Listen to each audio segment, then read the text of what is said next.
Today we speaking from Bangladesh. Israel, don't forget our history.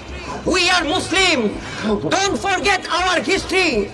We are follower of Muhammad bin Qasim. We are follower of Sultan Mahmud Ghaznavi. We are follower of Khalid bin Walid. We are follower of Hazrat Ali radiallahu ta'ala anhu. We are soldier of our dear Prophet Hudur Muhammad sallallahu alayhi wasallam. We are servant of Allah. If we want, we can destroy Israel, and very soon we will remove Israel from this world map. আজকে বাংলার জমিন থেকে আমরা ঘোষণা দিচ্ছি, Israel ভুলে যাস না, আমরা মুসলমান।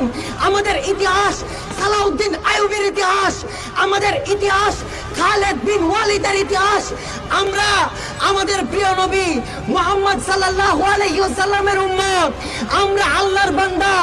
আমরা চাইলে ইসরায়েলকে ধ্বংস করে দিতে পারি এবং অতি শীঘ্রই এই পৃথিবীর জমিনে, এই পৃথিবীর মানচিত্রে ইসরায়েল নামের কোন রাষ্ট্র থাকবে না। আজকে আমরা এই বাংলার জমিন থেকে ঘোষণা দিচ্ছি, আমরা বলতে চাই, ইসরায়েল যেভাবে মুসলমানদেরকে হত্যা করছে, ফিলিস্তিনে যেভাবে মুসলমানদেরকে নির্মমভাবে হত্যাযজ্ঞ চালাচ্ছে, তারা বাংলাদেশের মধ্যে রোহিঙ্গারা যেভাবে আশ্রয় নিয়ে এসেছিল, সেভাবে তারা আশ্রয় নিতে ফিলিস্তিনে এসেছিল। আজকে ফিলিস্তিনের ভাইদের উপর হত্যাকাণ্ড চালাচ্ছে।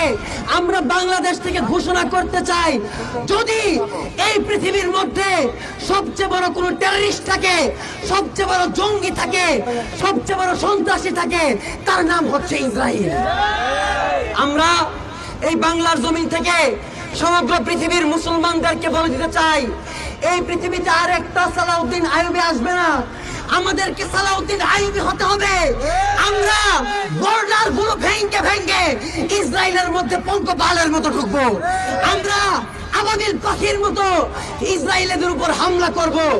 সমগ্র পৃথিবীর মধ্যে যতগুলো মুসলমান কান্ট্রি আছে, দেখা যায় মুসলমান কান্ট্রিগুলো আজকে নীরব। কথা বলেন না, মুসলমান কান্ট্রিগুলো আজকে নীরব।